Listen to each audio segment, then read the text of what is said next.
د لوی سپیڅلي څښتن تعالی په سپیڅلي نامه چې ډېر مهربان او بخښونکی دی، ټولو قدرمنو کتونکو او اورېدونکو ته څوک چې موږ په دې وخت کې په ژوندۍ بڼه ګوري او که څوک به بیا موږ وروسته ګوري، ټولو ته ډېر زیات سلامونه او درناوی د لوی افغانستان تلویزیون ته ښه راغلاست. ملګرو سرخط کې چې تاسو څنګه ګورئ، آیا د لوی افغانستان مفکوره په عملي سیاست کې افغانستان نور هم منزوي کوي؟ دې سوال ته ځواب ځکه پرون چې موږ کوم پروګرام کوو د لوی افغانستان ګټې، په هغې کې به یو چا دا کومنټ کړی چې هغه کومنټ څه داسې و، هغه خو ډېر اوږد کومنټ دی، خو زه خیر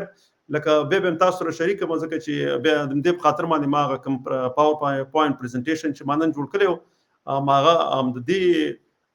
سوال ته ځواب دی. دې لیکلي دي لوی افغانستان یوه تاریخي او احساساتي مفکوره ده چې د احمدشاه بابا دورې ته ځان تړي. دا پاسداران یې ملي لیکي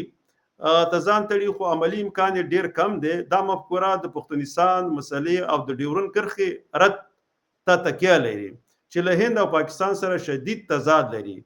فعلي افغانستان ته یې ګټه دا ده چې ملي هویت او وحدت ته شعار ورکوي، خو زیان یې دا چې عملي سیاست کې افغانستان نور منزوي کوي، له افغانستان سره جګړې ته زمینه برابروي او نړیوال ملاتړ له لاسه ورکوي.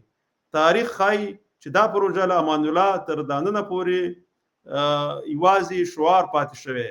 عملي نه ده. اړتیا ملي اجماع او سیمه ییز تفاهم ته ده. پرون دا دغه چې دی هلته کپاس کې تاسو وینئ، هلته لیکلي ما د ماغه ځینې دا کومنټ چې دی دا کاپي کړی دی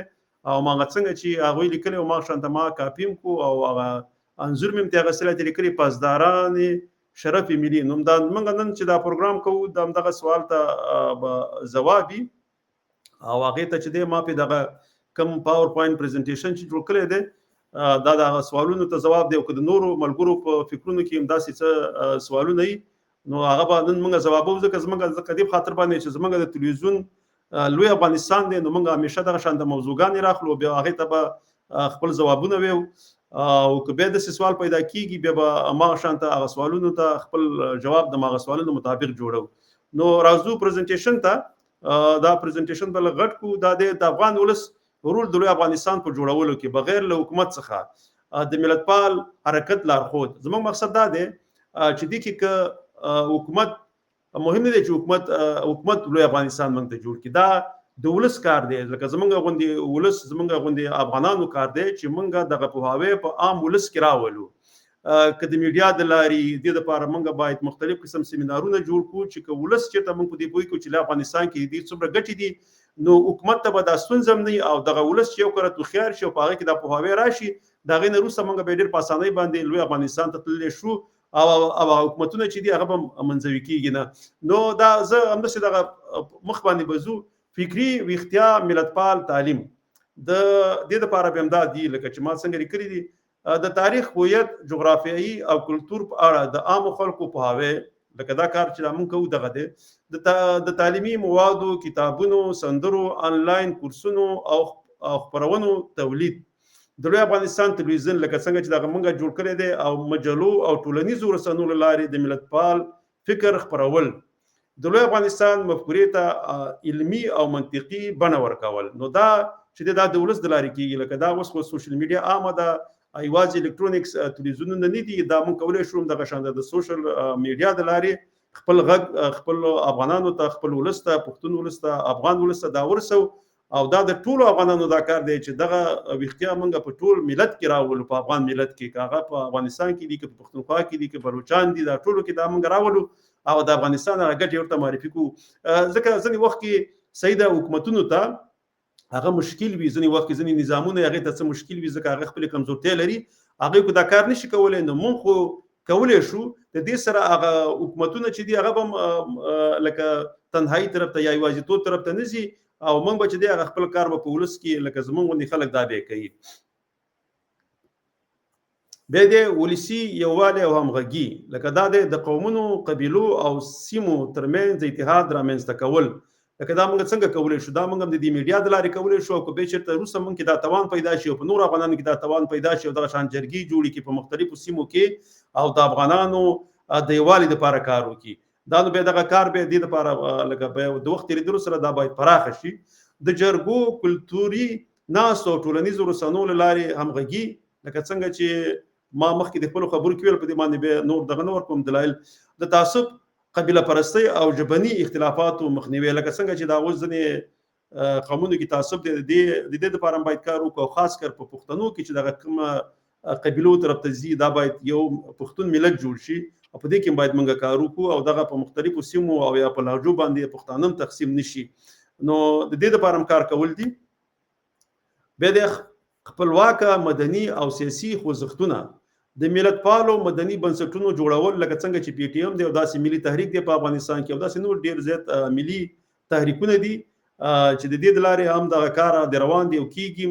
هغه په دې لپاره کتابونه هم چاپي، مجلې هم چاپي او ډیر زیات کار ورته روان کړی دی. نو دغه شان دغه چې دي تحریکونه دي یا دغه میډیاګانې دي، دا چې دغه د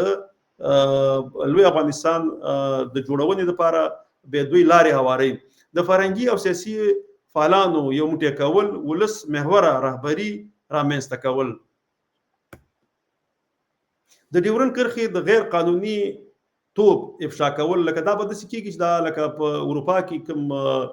افغانان دي زمونږ یا په دې پوهنتونونو کې درسونه وایي، دا به کولی شي چې بیا وروسته په دې باندې تحقیق او ریسرچ وکړي او په هغه ځای کې سیمینارونه د بهر نه بعد چې په اروپایي هېوادونو کې یا په امریکا کې، کاناډا، استرالیا او دغه ځایونو کې بیا دغه شانته سیمینارونه جوړ کړي او د هغې د لارې دغه ځای خلکو ته دغه محصلینو ته دا غږ ورسوي چې نه دغه د ډیورن کرښه چې دا هېڅ معنا نه لري او دا یوه جبري کرښه وه چې انګریزانو د پښتنو په منځ کې راښکتلې ده او په پښتانه په دوه برخو باندې تقسیم کړي دي او دغه بلوچانو خاوره هم زموږ نه پاکستان ته ورکړې ده. نو دا به بیا وروسته کېږي انشاءالله تعالی. دې لپاره به بیا لکه ټول افغانان په شریکه باندې کار کوو. د نړیوالو حقوقي دلایلو له لارې د ډیورن کرښې غندنه، د قبایلي سیمو د خلکو د برخلیک ټاکنې غوښتنه، د پښتون ژغورنې غورځنګ او نور ملت پالو غورځنګونو ملاتړ، دې باندې مخکې خبرې کړې وې، نړیوال ملاتړ جلبول، لکه د دې لپاره به لکه څنګه چې په اروپایي او نورو هېوادونو کې افغانان دي، دا باید د دې د سیاسینو سره به خبرې وکړي او دا دوی ته په دوی باندې وپوهوي چې که لوی افغانستان جوړېږي، دې کې د ټولو هېوادونو ګټه ده او افغانستان به ثبات طرف ته ځي او هغه به د ټولو قومونو په ګټه باندې، د بهرني هېوادونو په ګټه باندې به وي. نو دې ته به دا کار کوو د خیر سره. د نړیوالو زینت د لوی افغانستان د سولې محور بڼه معرفي کول، د افغان کډوالو له لارې د نړیوالو رسنیو سازمانونو او پوهنتونونو کارول، لکه څنګه چې لکه دا کډوال چې کوم یو په اروپایي هېوادونو کې دي یا په استرالیا کې، کاناډا کې، امریکا کې، دغه ځای کې دي، نو د دې د لارې به دا هم ډېر کار کېږي. اقتصادي خپلواکي او همکاري، د سوداګریزو شبکو، پانګوالو او تولید بنسټونه جوړول، د سرحد دواړو خواو دا سرحد د کومه فرضي کرښه چې دا د دواړو خواو ترمنځ اقتصادي همکاري، اینه کومه د خاص کر یوازې د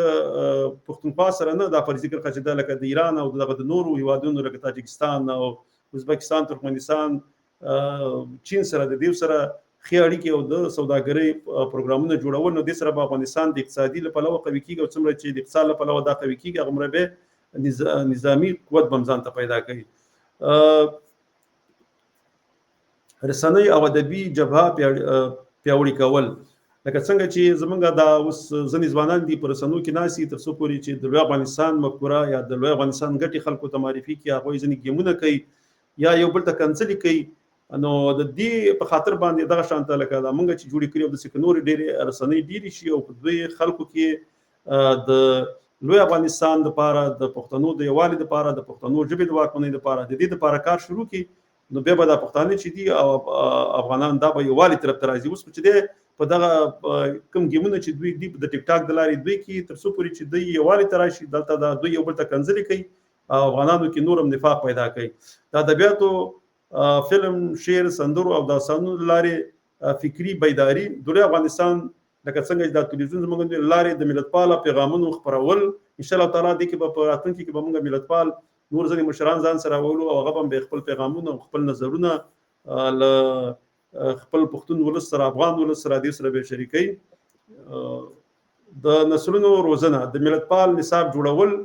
لکه دې لپاره خو په کار دا و ځکه دا چې دی دا اوسه پورې په افغانستان کې دا کار نه شوی چې په نصاب کې دغه د لوی افغانستان ګټو په باره کې خبرې کړې وې، دا د تاریخ په اوږدو کې نه دي شوي، باید دا هم داسې وي ځکه چې هر ماشوم چې رالویېدلی چې پاکستان دی، پاکستان به هم نه ویلی، ځکه اوس هغه تعلیم یافته قشر که اوس چې د په افغانستان کې وي، دوی به هېڅکله پښتونخوا ته پاکستان نه ویلی. خو دې په خاطر باندې چې دغه نصاب کې داسې کوم درس دوی ته نه دی ورکول شوی ځکه دوی اخواته چې اوس دغه د پرچې کرښې نه اخواته کوم افغانان اوسېږي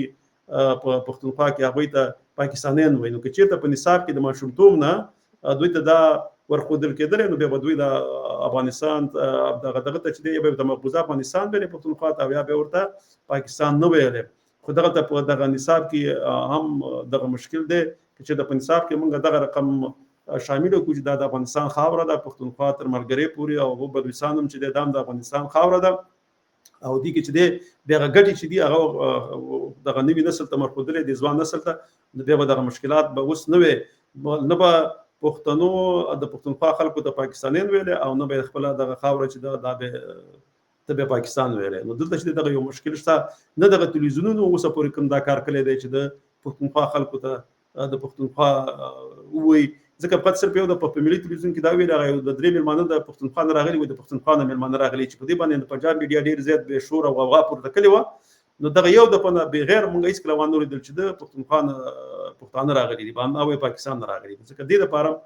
لکه دا اوس که نور هېڅ هم نه وي، که هغه تلویزیون نه هېرېږي نو دغه سوشل میډیا چې کوم تلویزیون دي یا رسنۍ دي د دیو باید دا کار وکړي. د ماشومانو، ځوانانو او میرمنو خاص پروګرامونه نه چې خپله موږ دغه د میرمنو ته هم دا درس ورکوو، نه چې بیا هغې خپلو بچو ته هم دغه درس ورکولی شي، نه چې دا لوی افغانستان برخه تر کوم ځای پورې ده او کوم ځای پورې دا پښتانه دي. پایله حکومتونه بدلیږي، خو که ملت ویښ شي تاریخ بدلوي. افغان ولس که د پوهې، یووالي، کار، جرأت او تدبیر سره د لوی افغانستان پر لور حرکت وکړي، دا مفکوره به یو ورځ یو واقعیت شي. نو دغه چا چې سوال کړی او دا موږ هغې ته دا ځواب لیکلی و، زه به دا لرې کړم، بیا به په دې باندې ډاکټر صاحب هم خبرې وکړي او راسا صاحب هم په خپل نظر له تاسې سره شریکوي. نو ما خو خپل کوم پرزنټیشن چې راوړی و هغه مې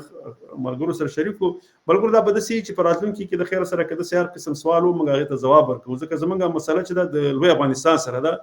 او زموږ ټول پروګرامونه به د لوی افغانستان مطابق وي. کله کله به موږ په روزمره ځینې سیاسي پروګرامونه به جوړو چې هغه به د روزمره حالاتو په اړه باندې، خو نور به اکثره زموږ کار ټول د لوی افغانستان سره دی. ډاکټر صاحب تاسو خپل نظر څرګند کړئ دغه سوال باره کې چې ما مخکې په تاسو سره خبرې وکړې. نحمده ونصلي على رسول الكريم، أما بعد. قال الله تعالى في القرآن المجيد والفرقان الحميد فاصبر إن الله لا يضيع أجر المحسنين. تر هر څه لومړی محترم زماني صاحب تاسې ته، محترم رسا صاحب ته او د لوی افغانستان تلویزیون لیدونکو او اوریدونکو ته خپل سلامونه او نیکې هیلې وړاندې کوم. محترم زماني صاحب د تاریخ په اوږدو کې د لوی افغانستان دښمنان د لوی افغانستان د جوړېدلو مخنیوی په مختلفو اشکالو باندې کړی دی. هغوی چې د خپل وس او توان او یا د خپلو بادارانو په خوښه او د هغوی په لارښوونه باندې ځینې شیان مخې ته راوړي چې هغه اصلا د افغانانو سره، د افغانانو د تاریخ سره، د افغانانو د میړانې سره، د افغانانو د کلچر سره هغه سمون نه خوري. نو په همدې خاطر باندې زه دغه سوال په جواب کې باید ویم چې دغه زمانه د یاد وو تاسې پاسداري ملي دغه د اصل په نوم باندې دی. خو چې هر څوک دی زموږ دوستان دي، موږ ورته احترام لرو، د هر چا نظر ته موږ احترام لرو. زه به دته د خپل نظر یا د لوی افغانستان د تلویزیون نظر یا د لوی افغانستان د جوړېدو نظر د قرآن پاک په رڼا کې جواب کوم. الله جل جلاله فرمایي فاصبر ان الله لا يضيع اجر المحسنين. و صبر وکا، مضبوط اوسېږه، کلک اوسېږه چې هېڅوک تا ته تغییر درنه کړي او الله پاک چې دی د نیکو انسانانو اجر نه ضایع کوي. نو موږ په دغه اراده باندې اسو، موږ په دغه فکر او سوچ باندې اسو چې لوی افغانستان به ان شاء الله جوړیږي او د لوی افغانستان په مخنیوي کې د هیچا هڅې د کامیابېدو نه دي. ځکه دا یو داسې نظر دی، دا یو داسې یو فکر او سوچ دی چې د سره به لوی افغانستان ته لا طاقت او قوت ورکول کیږي. خو هر هغه څوک چې د پردیو ایجنټان وي او د پردیو د تاریخ لپاره کار کوي یا د پردیو د موجودیت لپاره کار کوي یا د پردیو د بقا لپاره کار کوي، لکه د لکه چې پنجاب موږ او تاسو ته معلوم دی چې هغه نه تاریخ لري او نه جغرافیه لري او نه ملت لري. نو دغه ته د ورود په جواب کې باید زه ویم نو چې څنګه به دې موږ ته مشکلات جوړي. دا اس وخت کې موږ ته مشکلات نشي جوړولې، خو په شرط دی چې موږ پښتانه او موږ افغانان د دې لپاره هلې ځلې وکړو او د دې لپاره یو څه کار وکړو. وکړه چې موږ د دوی لپاره کار وکړو نو ان شاء الله موږ خپل هدف ته رسیږو. ولې چې همیشه موږ ته مشکل چې کله جوړ شوی دی د خپل پښتنو نه جوړ شوی دی یا موږ ته د خپل دوستانو نه جوړ شوی دی چې موږ ته د دوستۍ په لباس کې داسې ټکانونه او داسې زیانونه رسولي دي چې داغه جبران کول ډیر مشکل کار دی. خو الحمدلله د نړۍ په وړاندې باندې میډیا ډیر وړاندې روانه ده او اوس دغه خلکو کم توطئې چې دي یا کم دغه چې دي پلانونه چې دي دا به هیڅ وخت کې کامیاب نشي. ځکه چې اوس الحمدلله ځوان نسل په دې باندې پوه دی. خو دا حاله چې موږ خپل د مشرانو خبرو ته غوږ کیدو او موږ د خپل تاریخ نه خپل ځان خبر کو. لکه مخکې چې ما تاسو ته یادونه وکړه چې کوم 15000 کلن تاریخ پرې د خپل د ماشا بعد وخت د تاریخ ناغي باندې یو نظر کتنه پیوکړو نو موږ ته به دا جوته شي چې افغانان هر څه کولی شي. زمون خو د لادولي افغانستان خو پرې ده ان شاء الله الله پاک ته امید ده چې کله لوی افغانستان جوړ شو موږ په خپل وسایل باندې په خپل طبيعي زیرو باندې موږ خپل تکیه وکړه نو موږ به نور هم داس یو نظام به منځ راوړو چې الحمدلله چې د نړۍ په ګوټ ګوټ کې به د انسانانو کومک ته به موږ وردانګو چې هغه هر څوک په هر لباس کې موږ به دا غوي کومک وکړو. لکه یو ساده مثال زه تاسو ته وایم سویډن ډیر یو ورکوټه ملک دی، اندونیزیا ډیر یو غټ اسلامي ملک دی. هغه د اندونیزیا نن په غزه کې د غزې په مسلمانانو باندې سوچ او فکر نه کوي مګر د سویډن یو وړو کې ملک داغې نه وجلې زی او د غزې د خلکو د کومک د لپاره ورزي. نو دا د لوی افغانستان مخالفین دي دا د ذهن او د سوچ نه وباسي چې لوی افغانستان جوړیدونکې نه دی. زه ورته بل دلیل ورته وایم دغه ورونه چې دی الحمدلله چې زه څومره فکر کوم دا اسلامی تعلیمات هم لري. دوی د فقط سورته کاف کیسه دی ولولي ان شاء الله په دې باندې به بیا بل ورځ مختصر به پیرنا واچو. سورته کاف چې و دا د پیغمبران نو دا رهبران نو دا عالمان نو دا یو څو ځوانانو لکه د محترم زمانی صاحب او د اساس او د لوی افغانستان د تلویزیون اوریدونکو غوندي دغه یو څو ځوانانو چې راټول شول چې موږ دغه خپل خلک د ظالم پاچا د تسلط نه څنګه ورته موږ نجات ورکو، دغه ظالم پاچا د تسلط نه ورته څنګه نجات ورکو چې نن په تاریخ د اسلام کې دا غوي نوم په قران کې ثبت دی. د یو سپین اجسترین حیوان دی داغه د سپینوم په قران کې ثبت دی چې ولی د خپل ملت د خپل قوم د خپل وطن د نجات په خاطر باندې مبارزه وکړه. نن په کلونو په سوونو کلونو پیتیر شوی دی او تاریخ ژوند دی. نو ولی دوی د فکر نه کوي چې د لوی افغانستان د تلویزیون د لارې نه وګوره چې دوی د لوی افغانستان د تلویزیون نومي پیخې دي یا دوی د لوی افغانستان د جوړېدو دعوه کوي. نو ان شاء الله موږ خپل هدف ته رسیږو. خو موږ دغه هغه خلک چې د لوی افغانستان په نوم باندې د لوی افغانستان نوم نشي قبلولې هغه باندې موږ کو چې خیر د تاسو لک تاریخ ته رجوع کوي، لک د پښتنو تاریخ ته رجوع کوي، لک د اسلام تاریخ ته رجوع کوي. بیا به تاسو ته پته ولګي چې الحمدلله چې لوی افغانستان جوړیږي یا نه جوړیږي، د لوی افغانستان د جوړېدو امکان شته یا نشته دی. خو دا ډیر مهم دی. خو په دې باندې ډیر افسوس کوم ماته یو بیت را پیات شو و خلکو تر اوسه لا ساتلی بي وختو سرونه، خلکو تر اوسه لا ساتلی بي وختو سرونه، پښتنو مو به وشتل خپل د سرونه. من پښتانه خپل د سرونه منګه هغه تخریبو، من خپل پښتانه د خپل سرونه د منځ وړو. نو ولې چې موږ په خپل باندې خپل د سرونه او د سرسړی نه پریږدو نو بیا به د نورو قومونو نه موږ سګیله وکړو. زه په ټولو افغانانو باندې عموما او په پښتنو باندې خصوصا غږ کوم چې راپورته شي همدغه وخت دی که نور هر څه نشي کولای وویل چې موږ د خپل نظر نه هیڅوک نشي ګرځولی او موږ د خپل سوچ او فکر کې زمونږ هیڅوک تغییر نشي راوستلی. دا زمونږ سوچ او فکر دی، دا زمونږ په وینه کې نغښتې ده چې لوی افغانستان به جوړیږي او د لوی افغانستان په ټولو طبیعي زیرمو باندې په خپل افغانان قابض وي، په خپل افغانان به په د باندې مسلط وي، د په خپل افغانان به د څخه فایده اوچتي. نو ان شاء الله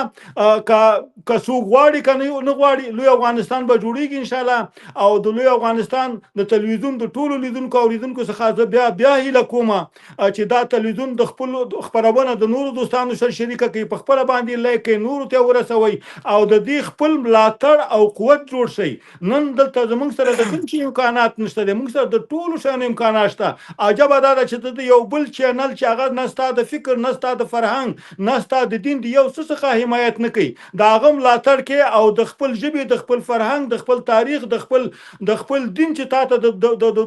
د ژوند په ټولو برخو کې تا ته هغه شی درخی چې هغه ستا د دنیا او د آخرت په ګټه دی، د څخه ملاتړ باید موږ وکړو. دا په موږ او تاسو ټولو د افغانستان تلویزیون اوریدونکو لیدونکو دا په موږ او تاسو ټولو باندې فرض دی. نو ان شاء الله محترم زماني صاحب، لوی افغانستان به جوړیږي، که څوک غواړي که نه غواړي،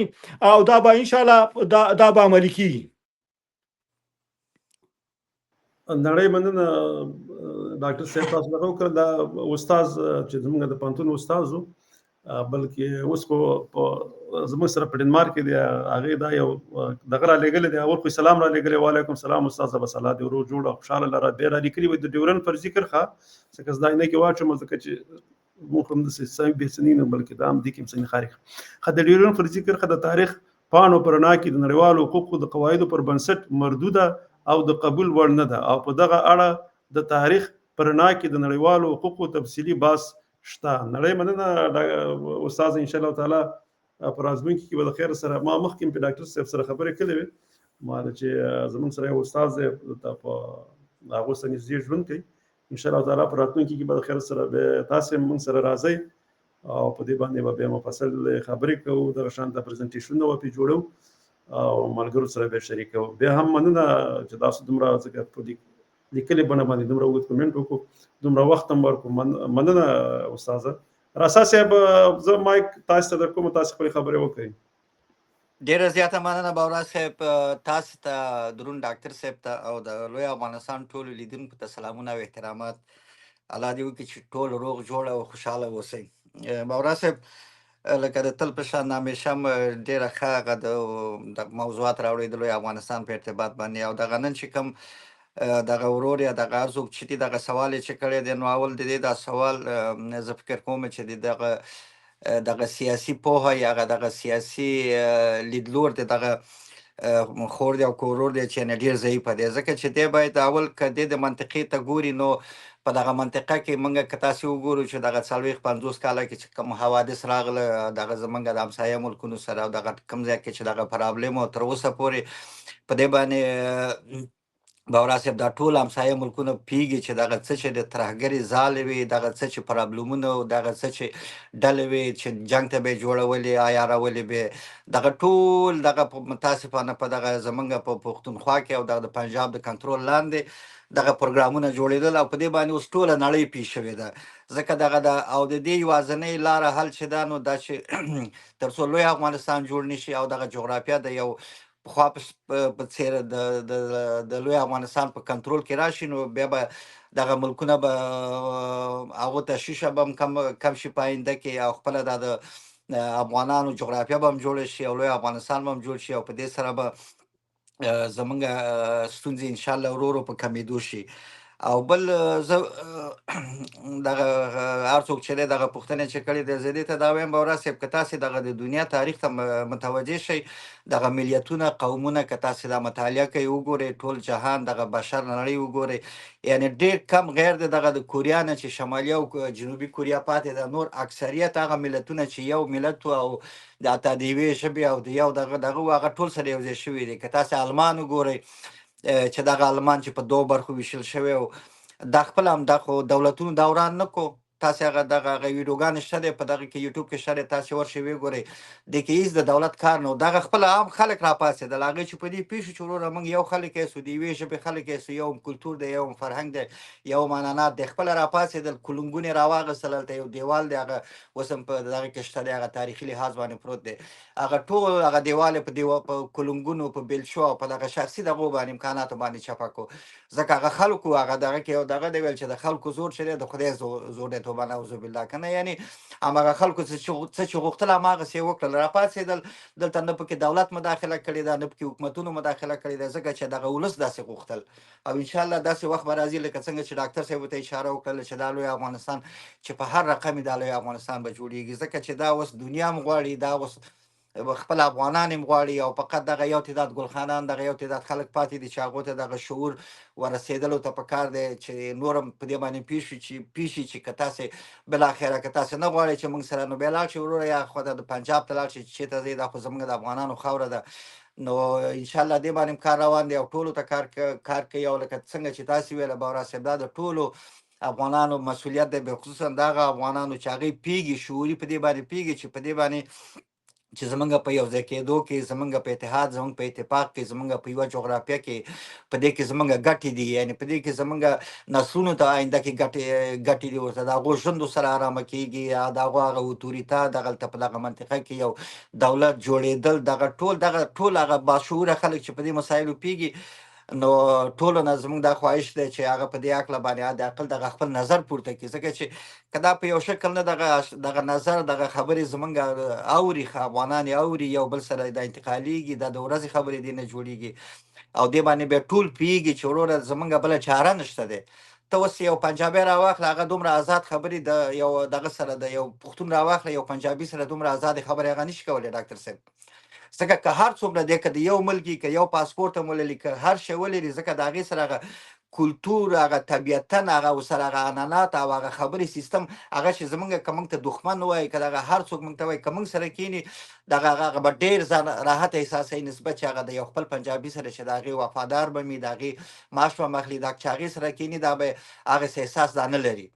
او دغه احساس ښودنه د همدغه شی دی چې دا تاسې ورته بورا صاحب کار کوئ، دا نور افغانان ورته کار کوي، چې دغه پښتانه په دغه احساس په دې باندې باید پوه شي چې زمونږ یعنې چاره نشته دی، په دې کې زمونږ ګټه ده، په دې کې زمونږ د آینده نسلونو ګټه ده، دې کې موږ د عربو د مزدورو نه خلاصېږو، دې کې موږ د اروپا د مزدوریانو نه خلاصېږو، دې کې موږ هېڅوک په آینده کې موږ نشي استعمالولی، ځکه چې موږ خپله جغرافیه، زموږ په جغرافیه کې هر څه موږ لرو، چې فقط دا موږ په خپل لاس کې واخلو او خپل یې کنټرول کړو، او هر څه زموږ په لاس کې، موږ هېڅ ته ضرورت نه لرو. دغه ټولو ستونزو نه پښتانه دغه کېږي، خلاصېږي، خو دغه سیاستونه دي چې دغه په دغه نه غواړي چې دغه پښتانه چې دغه چې استعمالېږي، یا مثلا یا د کار وسیله ترې جوړېږي، یا ثقیل کارونه ورباندې کېږي، همدغې ته ساتلي دي، همدغه پروژه ده، هم د دې د لارې کېدای شي دغه عربو ته دې یو څه پیسې ورته ورکړي، یو څه ورسره منلي، یو شرایط یې ورسره منلي. نو دا ډېر زیات مسایل دي، ډېر افغانان په دې مسایلو باندې پوهېږي. نو زما خواهش دا دی چې په دې هکله باندې افغانان همیشه خبرې وکړي او هغه خپل مسؤلیت ادا کړي. دې کې نه کم داسې کم سیاسي بڼه لري دا خبرې، نه کم دغه نه لري، دا زمونږ ولسي خبرې دي، دا زمونږ ولس دی، دې باندې باید ولس پوه شي چې موږ افغانان یو، موږ یو خلک یو، زمونږ نیکه یو دی، زمونږ کلتور یو دی، زمونږ خپلوان، موږ سره اړیکې لرو، زمونږ سره کلي، زمونږ سره جوماتونه، زمونږ سره هر څه یو دي. فقط این دغه پوهېدل پکار دی او دغه سیاسي شعور دغه پښتنو ته رسول پکار دی. بیا دا دغه څنګه چې بورا صاحب تاسې ویله، دا بیا نو د دولتونو کار نه دی، بیا دا خپله ولسونه لکه د نوره دنیا کې چې سره یو دغه کړل، د دیوالونه هر څه دغه کړل، ړنګ یې کړل، بیا دغه ولسونه انشاءالله خپله دا کار کوي. ولې دې ته کار پکار دی، یعنې دې په خاطر نه دی چې هر سړی محافظه کاري وکړي، یا د دې په خاطر چې خپلې شخصي ګټې لري، یا هغه د پنجاب سره کوم په ارتباطاتو کې، یا هلته بزنسي، یا هلته کوم نورې شخصي کوم منافع، د هغې په خاطر باندې ته مکمل ملت قربانوي، یعنې هغه خپلې شخصي ګټې ته ترجیح ورکوي. نو دغه مسایلو ته کار پکار دی چې ټول افغانان په دې باندې پوه شي. بورا صاحب دغه د ټولو مسؤلیت دی. نو همدا مې غوښتل چې داسې لنډو کې په دې باندې خبرې وکړم. نو که تاسو خبرې کوئ یا ډاکټر صاحب نور څه نظر لري، مهرباني. مننه راسا صاحب. ملګرو سوال ښه شی دی، ځکه هغې سوال وکړو، موږ ته یو موضوع پیدا شوله، بېرته دوباره چې په هغې باندې خپل خبر او نظرونه له تاسو سره شریک کړو. ما خپله دوه پرزنټیشنونه جوړ کړي وو، خو یو مې وویل، ځکه ما یو اوس دپاره بسنه کوي، انشاءالله تعالی بله ورځ زه به په هغې باندې بیا بله ورځ خبرې کوم. دا بل هم ما سره و، نو هغې ته خو بس خپله ما اولني پرزنټیشن کې جواب ورکړو. سوال لکه د هغې سره په دغه فکر و، ښه شو هغه فکر یې موږ سره یو ځای کړو. نو کېدلی شي د ډېرو ملګرو سره په دغه فکر و، نو موږ خپله وسې مطابق جواب ورکړو یا ځواب ورکړو. انشاءالله تعالی په راتلونکي کې به بیا نور زمونږ غوندې دغه رقم باندې به ناست دي، هغه به په خپل دغه باندې ځواب ورکړي. خو مقصد او مطلب او هغه دغه به صرف یوازې تر افغانستان وي، نو دا شته ځکه کېدلی شي زموږ نورم خلک ډېره مطالعه وکړي، ډېره پلټنه وکړي د انټرنیټ د لارې، هغه دې ته ښه ځوابونه پیدا کړي، په راتلونکي کې راشي همدغه شانه پروګرامونه جوړ کړي، کتونکي به هم زیات وي، هغه به نورم خلکو کې دغه پوهاوی یا شعور بیداره کولو کې به کار موږ سره یو ځای کوي، خو هغه بیا د بلې لارې کوي، کېدای شي هغه د عمر نه نورم کمې ځوان وي، نو هغه به ځوانان به ورته نورم بیا ډېر کښېني او هغه به دې ته هڅوي چې د افغانستان دپاره کار وکړي. نو دې باندې کار پکار دی، دا صرف یوازې په دې یو پرزنټیشن یا په دې یو سوال او په دې یو ځواب باندې نه خلاصېږي، دې دپاره په راتلونکي کې مسلسل انشاءالله تعالی موږ به هم کار کوو، نور ځوانان به هم راځي، مشران به راځي، پوهان به راځي نور، نو دا به ورته په ګډه باندې کار کوو. موږ خو پخوا نه هم کوو ځکه دا ډېر د پخوا نه موږ دا سلسله شروع کړې وه، خو بیا 2 کاله پکې وقفه راغلې وه، انشاءالله تعالی پر اوس بیا چې شروع کړه او الله دې موږ ته صحت راکړي او ټولو ته موږ تاسو ټولو ته، او ان شاء الله تعالی په راتلونکي کې وخت وو د پروګرام ته به دوام ورکوو او دا به پراخه کوو. نو تر ډاکټر صاحب تاسو څه نه غواړئ، که نه غواړئ دا پروګرام به راټول کړو؟ مهرباني بالکل نړۍ مننه. صحیح ده. نو تر بل پروګرامه پورې په لوی الله جل جلاله سپارم، خوشحاله آرام او سوکاله ژوند ولرئ. ملګرو ته الله پامان.